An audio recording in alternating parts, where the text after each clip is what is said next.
जो भीड़ कुर्ता फाड़ के अभी भी खड़ी रहती है चिराग पासवान के लिए, जो कौन है वो लोग? वो अभी अभी एक उनका विरोधी पार्टी से टूट करके बाहर आया है। अगर लड़ गई तो नॉमिनेशन कैंसिल करवाने का, रीना पासवान का नॉमिनेशन कैंसिल करवाने का ये गारंटी लेता हूं। करवा देंगे, मैं करवा दूंगा। पासवान एससी होती, नकली अगर एससी बनाकर लड़ाना चाह रहे तो लड़ा लो भाई। योग्य होती तो रामविलास पासवान जी 19 में ही सदन में पहुंचा देते। तो इसीलिए पशुपति पारस को लाया, इसीलिए पशुपति कुमार पारस को लाया। पशुपति कुमार पारस जी तो ऑलरेडी कैबिनेट मंत्री थे, पशुपालन मंत्री थे बिहार में। बीजेपी का हनुमान बने घूम रहे हैं चिराग पासवान। जब पिता की मौत होती है रोते बिलखते हैं, तमाम वीडियो आते हैं, लेकिन बीजेपी जरा भी दया नहीं दिखाती, बंगला खाली करवाया जाता है। मैं लिख करके दे दूंगा कलम कागज पे कि जमुई से ये हार रहे हैं। इस बार चिराग हार रहे हैं जमुई से, पशुपति कुमार पारस हार रहे हैं हाजीपुर से, और समस्तीपुर से हार रहे हैं प्रिंस राजपाल। बिहार की हॉट सीट माने जाने वाली हाजीपुर लोकसभा की सीट पर चिराग पासवान ने फिर से एक बयान देकर सनसनी मचा दी है। वो तो अक्सर हमेशा कहते ही रहते हैं कि चिराग पासवान चाहते हैं कि वो हाजीपुर से चुनाव लड़े, वो हाजीपुर से चुनाव लड़ेंगे, लेकिन अभी हालिया दिए बयान में उन्होंने कहा है कि अगर उनकी मां रीना पासवान अगर लोकसभा सीट हाजीपुर से लड़ती हैं तो उनके लिए आसानी होगी, वरना उन्हें दोनों सीट पर यानी जमुई पर भी और हाजीपुर पर भी चुनाव लड़ना पड़ेगा। वो बार बार इस चीज का जिक्र कर रहे हैं, कई बयान में कह चुके हैं कि रीना पासवान हाजीपुर से चुनाव लड़ सकती हैं पशुपति पारस के अगेंस्ट, और वहां के जो मेन मुद्दे हैं उस पर वो फोकस करने के बजाय बार बार इस पे कहते हैं कि अपनी मां को वो बतौर कैंडिडेट उतारना चाहते हैं। सवाल ये है कि क्या रीना पासवान एक अनुसूचित जाति के लिए आरक्षित सीट पर लड़ने योग्य है? ये हमें वहां के जो कैंडिडेट रह चुके हैं राजकुमार पासवान जी, जो वहां के आंकड़े और वहां की जनता और राजनीतिक परिदृश्य से अच्छी तरह से वाकिफ है, वो बताएंगे। सबसे पहले सर स्वागत है आपका। नमस्कार प्रकाश जी। रीना पासवान लड़ सकती है क्या चुनाव? ये कौन कर रहा है भैया, कौन कर रहा है ये पहले बताइए, कौन कर रहा है? कि रीना कह रहे हैं, बार बार कह रहे हैं। देखिए, वो परिवार का 50 वर्षों की राजनीति में, उस परिवार का 50 वर्षों की राजनीति में परिवार से बाहर नहीं निकल पाए। पिताजी, भाई, भतीजा, चचेरा, मचेरा, फुफेरा, माता, पिता, उससे बाहर नहीं। रही बातें कि माननीय जमुई सांसद, लोजपा सुप्रीमो, आदरणीय सम्मानीय स्वर्गीय रामविलास पासवान जी का पुत्र माननीय चिराग पासवान जी की बौद्धिकता कहां चली गई है, क्योंकि वो ज्यादा पढ़ाई लिखाई नहीं किया है। अगर पढ़ाई लिखाई किए होते तो हाजीपुर से रीना पासवान को चुनाव लड़ाने की बात नहीं करते। इसलिए कि संवैधानिक रूप से जो टेक्निकल मामले हैं उनको नहीं पता है।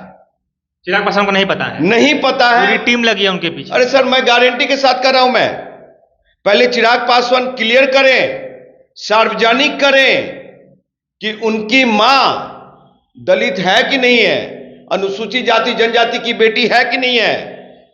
वो रीना पासवान जो आज लिखती हैं, वो रीना कौर है, रीना शर्मा है या रीना सिंह है? कहां से इतना सरनेम लिया है साहब? आप गूगल सर्च कीजिए ना। नहीं, ये तो पंजाबी है मूल से, ये तो पता है, लेकिन पंजाब से भी है। पंजाब से है ये मूलतः। तो ये बताएं कि पंजाब के अनुसूचित जाति के सूची में क्या रीना पासवान जी की जाति है? अगर है तो वो एससी हैं, नहीं है तो वो जनरल हैं। और रीना आंटी की जाति बिहार के अनुसूचित जाति के सूची में है। अगर है तो वो हाजीपुर से लड़ सकती है, और नहीं है तो वो जनरल कैंडिडेट है। फिर चिराग पासवान ये बार बार करके वो आरक्षित सीट पे जनरल कैंडिडेट को लड़वा करके वो आरक्षित सीट को खत्म कराना चाहते हैं। मतलब चिराग पासवान खुद आरक्षण खत्म करना चाहते हैं। खुद वो तो कह चुके हैं कि समृद्ध दलितों को आरक्षण छोड़ देना चाहिए। कहने वाला कौन है 2017 में? इंजीनियर राजकुमार पासवान। बीजेपी की छाया भी हो सकती है साहब। जो संघ भाजपा का मानस पुत्र हो, मोदी का हनुमान हो, 1 किलोमीटर तक कलाई बांधने वाला युवराज हो, जय श्री राम का टीका लगाने वाला हो, वो दलित का हितैषी कभी नहीं हो सकता। वो अच्छा गद्दार हो सकता है, अच्छा एजेंट हो सकता है, अच्छा हनुमान हो सकता है, अच्छा बानर हो सकता है। अच्छा, जब आप इनसे एक इतर सवाल पूछेंगे, जब आप कह रहे थे कि वो पढ़े लिखे नहीं है, जो भी है, ऑस्ट्रेलिया में पिंडदान कर रहे थे, देखा होगा फोटो आपने। देखिए, नियम मतलब कल्चर ऐसा है क्या? देखिए चिराग पासवान जी की जो एक्टिंग स्मार्ट है, सुंदर है, कद भी अच्छा है, फिल्में तो नहीं चली। लेकिन फिल्मी दुनिया में जो गट्टों की लहरी चमक छिलो रानी, गट्टों की लहरी वहीं रह गई। बिहार के युवा नौजवान जो अबोध हैं, अशिक्षित हैं, जो व्हाट्सएप यूनिवर्सिटी वाले हैं, उनके बीच में चमक छिलो दिखा रहे हैं। चिराग भैया जिंदाबाद कर रहे हैं। लोग वही कर रहे हैं जिनके पिताजी को, चिराग भैया के पिताजी नौकरी नहीं दे सके, नहीं तो आज वो पढ़ लिख जाते ना और सभी सरकारी महकमे में होते, नौकरी कर रहे होते, तो आज वो चिराग भैया जिंदाबाद नहीं करते, चिराग भैया मुर्दाबाद कर रहे होते। अब सम्मानित सम्मानित बोल के इतना मुर्दाबाद का नारा भी लगवा दिया है। अरे साहब, मैं बता रहा हूं, मैं हकीकत बोलता हूं। समाज को 50 साल पीछे ले गया उन लोगों ने प्रकाश जी, और हम समाज को 100 साल आगे ले जाना चाहते हैं। समझे? जनता क्यों नहीं समझती है बात पे? जनता समझ रही है। 14 में रामविलास पासवान के खिलाफ अरविंद केजरीवाल के चेहरे पे हाजीपुर की जनता ने मुझे मान सम्मान दिया कि नहीं दिया? 19 में और कितने बड़े बड़े स्टार प्रचारक रहा, नरेंद्र मोदी, अमित शाह, रामविलास जी। फिर 19 में आइए, मोदी हवा दोनों बार। 19 में हम चुनाव लड़े, अमित शाह जी प्रचार कर रहे हैं पशुपति कुमार पारस के लिए, रामविलास जी प्रचार कर रहे हैं, उधर चिराग भाई रोड शो कर रहा है, उधर क्या कहते हैं नरेंद्र मोदी 2-2 बार उतरे साहब। फिर भी वहां की जनता ने बेटा को पहचाना कि वैशाली की धरती के बेटा है, महुआ की धरती का बेटा है, ये बेटा ही इस वैशाली जिला का कल्याण कर सकता है। और यहां पे विकास का कार्य होगा तो इंजीनियर राजकुमार पासवान के नेतृत्व में, इलेक्ट्रॉनिक सिटी बनेगी तो इंजीनियर राजकुमार पासवान के नेतृत्व में, एम्स आएगा तो इंजीनियर राजकुमार पासवान के नेतृत्व में, पटना मेट्रो हाजीपुर से जुड़ेगा इंजीनियर राजकुमार पासवान के नेतृत्व में। ये परिवार परिवार परिवार, पिताजी पिताजी पिताजी नहीं चलेगा, मूर्ति भी बनेगा पिताजी का, स्टेशन का नाम भी होगा पिताजी का। क्या है साहब, तमाशा बना दिया आपने। लड़ाई भी तो चलती है अक्सर, जो लड़ाई सोशल मीडिया पर दिखता है, क्योंकि उनका IT सेल है अपना। पशुपति पारस और चिराग पासवान से आगे बढ़ने ही नहीं देते जनता को, ऐसा क्यों लगता है आपको? सुनिए, वो महावीर की धरती है, गौतम बुद्ध की धरती है, एक्छेवेट राय की धरती है, रामचौड़ा मंदिर की धरती है। समझे? तो इसलिए जो लोग बेवकूफ बनाते हैं ना, तो वहां की धरती कुन्हारा घाट पे दफन कर देती है। क्या राजनीतिक क्षमता है चिराग पासवान की? राजनीति क्षमता कुछ नहीं है। राजनीतिक क्षमता तो दिखेगा इस लोकसभा चुनाव में। हालांकि जमुई से सांसद हैं। मैं लिख करके दे दूंगा कलम कागज पे कि जमुई से ये हार रहे हैं इस बार। चिराग हार रहे हैं जमुई से, पशुपति कुमार पारस हार रहे हैं हाजीपुर से, और समस्तीपुर से हार रहे हैं प्रिंस राज पासवान।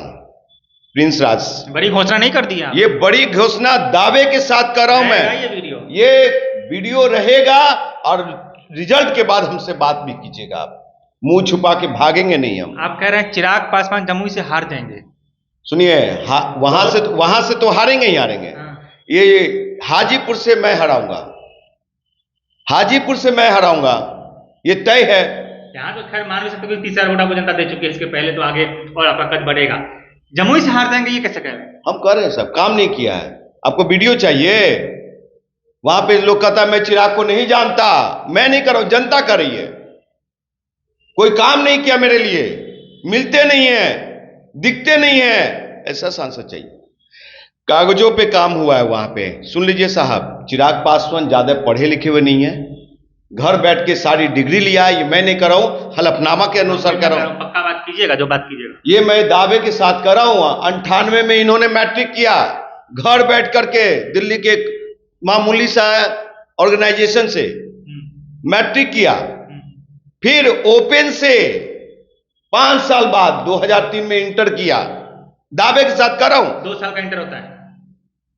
जो अच्छा बच्चा होता है वो ना पढ़ता 2 साल में, पास करता है। तो जो भूसकोल बच्चा होता है वो 5 साल में ही पास करता है। सुन लीजिए, फिर 14 के हलफनामा में कहीं भी डिग्री का जिक्र नहीं, और बाद में कहते कहां से डिग्री किया पता है? झांसी यूनिवर्सिटी से, जहां से बुढ़िया पैसा ले जाइए, बुढ़िया के भाव डिग्री ले आइए। वो हालात है साहब। तो ऐसा सांसद को अगर विद्वान समझ रहा, लोग पढ़ा लिखा हुआ समझ रहा, तो ये समाज के समझ का पड़े है और हमारे पड़े है कि समाज किस ओर जा रही है, जनता किस ओर जा रही है।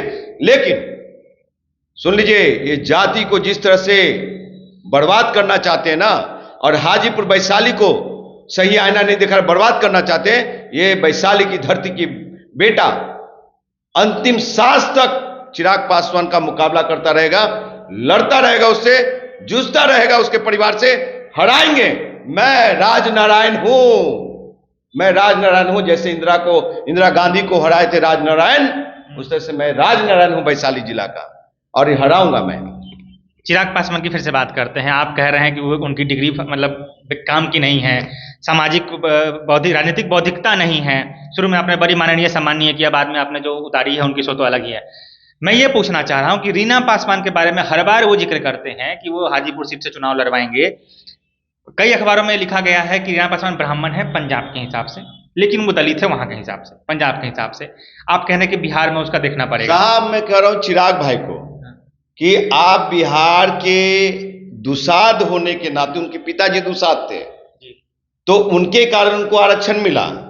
ये समझने की जरूरत है कि कोई भी ब्राह्मण लड़की दलित लड़के से शादी करती है तो वो रिजर्वेशन, उसको रिजर्वेशन का फायदा नहीं मिलेगा, महिला को नहीं मिलेगा। लेकिन उनके द्वारा जो बच्चे पैदा होंगे वो एससी होगा, उसको रिजर्वेशन मिलेगा। वो टाइटल जरूर उस दलित का लगा सकती है। मतलब चिराग पासवान दलित है, मां दलित नहीं मानी जाएगी। हाँ, दूसरी चीज है, अगर कोई दलित की बेटी किसी स्वर्ण के बेटे से शादी करता है तो वो ताजीवन आरक्षण लेगी, रिजर्वेशन का फायदा मिलेगा दलित महिला। ठीक। हाँ, और उसके द्वारा जो बच्चे पैदा होंगे उसको रिजर्वेशन का फायदा नहीं मिलेगा। मतलब पति के जात से ही निर्भर करता है कि हाँ, अगली पीढ़ी। या देखिए पुरुष प्रधान देश है और महिला को सेकंड नंबर पे रखा गया है, इसलिए असंवैधानिक रूप से भी मैं बता रहा हूं। नहीं तो जितने भी है लोग हैं ना, हमारे ऊपर एफआईआर करे, मैं दावे के साथ कर रहा हूं मैं, और हर एक चीज को एविडेंस के साथ में कर रहा हूं। हालांकि ये मुद्दा रामविलास चिराग पासवान पे जो मैं आ रहा था प्रकाश भाई, चिराग पासवान हमारे लिए उससे कोई जातीय दुश्मनी नहीं है, मेरा कोई खेत नहीं हर लिया है। समाज का अगर सही डायरेक्शन में काम करेगा ना तो इंजीनियर राजकुमार पासवान भी जिंदाबाद बोलने को तैयार है। जो वीर कुर्ता फाड़ के अभी भी खड़ी रहती है चिराग पासवान के लिए, जो कौन है वो लोग? वो अभी एक उनका विरोधी पार्टी से टूट करके बाहर आया और एक चैनल पे, रिप्यूटेड चैनल पे उन्होंने बाइट दिया है अपना कि मेरा पहला पसंद भी चिराग और आखिरी पसंद भी चिराग, लेकिन जो उसके बाद धोया है, भीड़ लेके जाते हैं चिराग, वो कह रहे थे उस वीडियो में। अच्छा, भीड़ लेके जाते हैं, उनके पार्टी के सदस्य बोल रहे हैं, पूर्व नेता बोल रहे हैं। तो साहब तो कैसे मानिए कि भीड़ उनका अपना है? जब तक वोट में तब्दील ना हो, जब तक वोट ट्रांसफर न कराए। इंजीनियर राजकुमार पासवान भी अब इतना बड़ा कद हो गया कि पासवानों का 3% वोट। और चिराग भाई को मैं चैलेंज करता हूं, दावा करता हूं कि बिहार के एससी हो ना, तुम जमुई से भी लड़ो और दिल्ली के रिजर्व सीट से नॉमिनेशन फाइल करके देखो, तुम्हारा जमुई का नामांकन बरकरार रहेगा और दिल्ली का एससी सीट से कैंसिल हो जाएगा।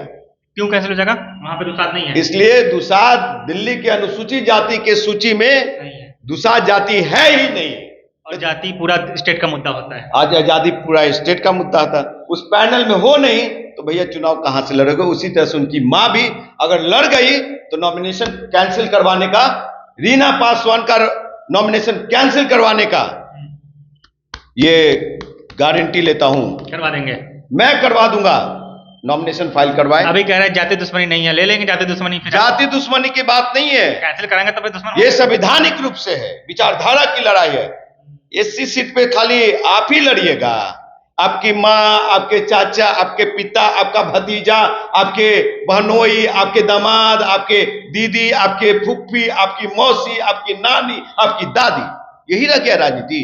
साहब गरीब का बेटा, दुसाध का बेटा कब जाएगा सदन में, जो इतना समाज के लिए काम कर रहे? आवाज बुलंद कर रहा हूं मैं, कहीं ना हाँ, लोकसभा में चूड़ी पहना हुआ एजेंट नहीं चाहिए, समझे? मर्द चाहिए, 56 इंच का बेटा चाहिए। 56 इंच नहीं, ये तो नकली है, 120 इंची वाला चाहिए। बीजेपी कुठाराघात कर दिए। हाँ, 56 इंची नहीं, 120 इंची वाला। आखिरी 2 सवाल रहेंगे मेरे। पहला ये सवाल है, कहीं ना कहीं रामविलास पासवान को भी इसकी भनक थी कि रीना पासवान अयोग्य होंगी हाजीपुर के लिए, तभी उन्होंने शायद 2019 में फायदा। मैं साक्ष हूं कि जब नॉमिनेशन प्रक्रिया की बात चल रही थी 19 में डीएम थे राजीव रंजन, वो राजीव रंजन जी के कुछ लोग दाएं बाएं वाले लोगों ने मुझे बताया इस बात को, मैं नाम नहीं लूंगा, तो वो बातें हम तक आई क्योंकि मैं भी उम्मीदवार था, ये रिजल्ट भी आए, तीसरा स्थान पे रहे, वोट मिले। तो राजीव जी आपको बता दूं कि अगर रीना पासवान एससी होती, नकली अगर एससी बनाकर लड़ाना चाह रहे तो लड़ा लो भाई। मोदी राज में सब चीज हो सकता है और हम कैंसिल कराने के लिए बैठे हैं। लेकिन रीना पासवान अगर सांसद योग्य होती तो रामविलास पासवान जी 19 में ही सदन में पहुंचा देते हैं। तो इसीलिए पशुपति पारस को लाया, इसीलिए पशुपति कुमार पारस को लाया। पशुपति कुमार पारस जी तो ऑलरेडी कैबिनेट मंत्री थे, पशुपालन मंत्री थे बिहार में। वो तो घूम करके वैशाली में कहा कि हम तो लड़ना ही नहीं चाहते थे चुनाव, हमको जबरदस्ती भेजा गया, भैया को हम मना कर रहे थे, हमको कम उम्मीदवार बना दिया। ये पारस जी का वर्डिंग है। वही पारस जी को पासवान टोला में जूता का माला भी पहनाया गया था 19 के लोकसभा चुनाव में। मीडिया में नहीं है ये बातें? मीडिया में आया था, दब गई होगी कहीं ना कहीं। हाँ, कहीं ना कहीं दबाए गए थे। तो ये लोग तो आपको बता दूं साहब कि ये चिराग भाई की बौद्धिकता नहीं है, राजनीति समझ नहीं है। अभी राजनीति में बहुत बच्चे हैं, सीखने की जरूरत है। और अभी भी कहता हूं, वक्त है चिराग भाई, पासवान हित में आप भाजपा को छोड़ करके बाहर आ जाइए, नहीं तो 19 के लोकसभा चुनाव में आपको आपके आह्वान पे दांत खोदने के लिए बिहार के पासवान लोग भाजपा को वोट नहीं करेगी। इसलिए नहीं करेगी कि वो भारतीय जनता पार्टी जिस तरह से एट्रोसिटी एक्ट पे हो, चाहे आपने और आपके पिताजी ने क्या किया है वो जग जाहिर है। हमको स्वर्ण आरक्षण से जरा भी नफरत नहीं है। आपने दिलवाया 10% आरक्षण स्वर्णों को आपके पिताजी ने, और आप कहते हैं समृद्ध दलितों को आरक्षण, लेकिन अपनी जाति के लिए, अनुसूचित जाति के लिए क्यों नहीं कुछ किया? मुंह पे ताला क्यों बंद रहता है? और हाजीपुर के विकास के लिए क्यों नहीं बात करते हैं? अमीर दलितों को आरक्षण छोड़ना चाहिए, ये उनका कहना था। सबसे बड़ा तो अमीर वही है साहब, उससे बड़ा अमीर कोई है पासवान में? आदरणीय सम्मानीय युवराज भाई चिराग पासवान से बड़ा कोई समृद्ध है इस देश में? तो सबसे पहले वो ना आरक्षित सीट को छोड़े। मोदी के हनुमान है तो हनुमान को कहीं से भी इसी पे मेरा सवाल है, मैं बीच में रोक रहा हूं, इसी पे सवाल है मेरा और आखिरी सवाल है ये। बीजेपी का हनुमान बने घूम रहे हैं चिराग पासवान। जब पिता की मौत होती है रोते बिलखते हैं, तमाम वीडियो आते हैं, लेकिन बीजेपी जरा भी दया नहीं दिखाती, बंगला खाली करवाया जाता है, ठीक है। उसके बाद भी अभी भी जब हाजीपुर की बात चल रही है, कैबिनेट मंत्री हैं, मंत्रिमंडल में है पशुपति पारस, बीजेपी समझाने की कोशिश तक नहीं करे कि भैया सीट छोड़ दो, चिराग पासवान कह रहा है। तो अभी भी लग रहा है कि चिराग पासवान को बैकफुट पाना पड़ेगा, पशुपति पारस ही लड़ेंगे वहां से। चिराग को ये बात समझ क्यों नहीं आ रही कि बीजेपी खेल रही है उनके साथ? सुनिए, ये कहा जाता है कि भैया मार लो मेरी, पीट लो, हम तुम्हारे दरवाजे के बंधुआ मजदूर हैं, मुझे ले लो। और वो बीजेपी जान रहे कि चाचा भतीजों को लड़ने दो। पासवान वोट जो है चाचे के पास भी मान लो कि 1.5% होगा, 1.5 से 2.5% भाई चिराग पासवान को, बाकी सब मेरे पास, तो वो वोटवा कम से कम आ जाए मोदी जी के में, प्लस जुड़ तो जाएगा। शर्म आनी चाहिए इन भाई भतीजा को, रामविलास पासवान जी के बेटा और भाई को, कि जिस भारतीय जनता पार्टी के लोगों ने 12 जनपद खाली कराया, वैशाली जिला का शान था 12 जनपद, हाजीपुर का शान था 12 जनपद, उसको खाली करवाया। साहब, आदरणीय सम्मानीय स्वर्गीय रामविलास जी की प्रतिमा मूर्ति तोड़ी गई, बाबा साहब आंबेडकर के फोटो पे लात से मचला गया, और रो बिलख करके यही कहते थे चिराग पासवान कि मैं भारतीय जनता पार्टी को बकसने वाला नहीं हूं, मैं छोड़ने वाला नहीं हूं, समय आने पे नाम बताऊंगा। अब समय आ गया भाई चिराग पासवान, नाम बताइए, जनता सुनना चाहती है, जानना चाहिए कौन लोग थे।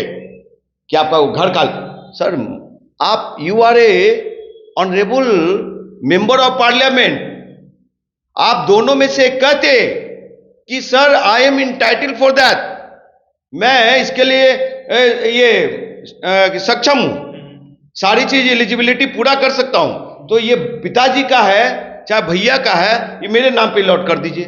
एक तो वैशाली जिला का शान बचा रहता ना, या जमुई का शान बचा रहता। ये नहीं किया, आसानी से 12 जनपद को जाने दिया। और ये लोग रन छोड़ मैदान छोड़ लोग हैं परिवार। इन लोग की राजनीति इस बार खत्म हो जाएगी।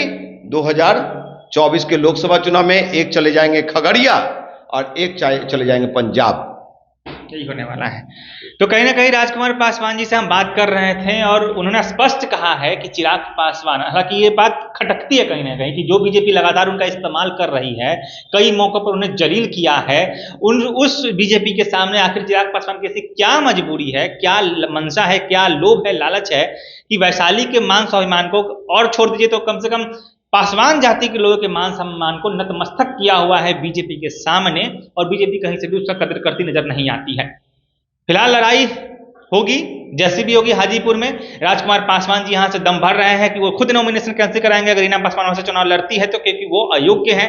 चिराग पासवान को ये बात समझ नहीं आ रही है, हो सकता है उनकी अपने अंदर कोई सेटिंग हो, लेकिन आगे क्या होगा हम आपको जरूर अपडेट देते रहेंगे। हम हाजीपुर की जनता से भी बात करेंगे, वहां के कुछ जो लोग जाने माने हैं उनसे भी पूछने की कोशिश करेंगे। फिलहाल आपको क्या लगता है जो चिराग पासवान कर रहे हैं, जैसा चल रहे हैं, और रीना पासवान जो बात चल रही है कि चुनाव लड़ेगी हाजीपुर से, इस पर कुछ कहना है तो हमें कमेंट जरूर बताइएगा। फिलहाल मैं प्रकाश चंद्र और आप देखते हैं प्रकाशवाणी को।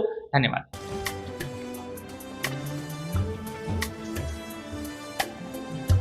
जय बिहार सरसों तेल, सस्ता नहीं कुछ अच्छा खाइए।